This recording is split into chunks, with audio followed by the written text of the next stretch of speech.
ప్రతి సంవత్సరంలానే ఈ సంవత్సరం కూడా వరలక్ష్మి వ్రతానికి లక్ష్మీ కాసు అయితే తీసుకున్నానండి.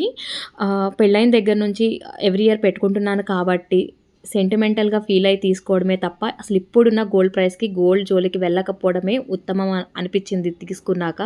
ఎందుకంటే నేను వెళ్ళిన రోజు గోల్డ్ ప్రైస్ 1 గ్రామ్ వచ్చి 22 క్యారెట్స్ 14,080 రూపీస్ ఉండిందండి.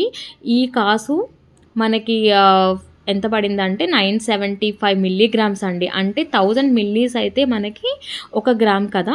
సో 1000 మిల్లీగ్రామ్స్‌కి కూడా ఒక 25 మిల్లీగ్రామ్స్ తక్కువ ఉండింది. సో ఇంకా విఏ దానిపైన జీఎస్టీ ఇదంతా కలుపుకొని నాకు అసలు అక్షరాల రూ. 14,284 అది గ్రామ్ కూడా లేదనమాట. అంటే నాకు ఎవ్రీ ఇయర్ ఒక గ్రామ్ తీసుకోవడం అనేది ఒక అలవాటుగా పెట్టుకున్నాను నేను. నేనే కాదండి, నా ఫ్రెండ్స్‌కి, నాకు తెలిసిన వాళ్ళకి కూడా ఇదే సజెస్ట్ చేస్తాను. మనము ప్రతిసారి తీసుకోలేకపోయినా ఇయర్లీ వన్స్ ఒక గ్రామ్ తీసుకుంటే, ఇప్పుడు నేను ఒక 6 ఇయర్స్ నుంచి పెట్టుకుంటున్నానండి. నా దగ్గర ఇప్పుడు 6 గ్రామ్స్ అన్నది అక్యుములేట్ అయింది.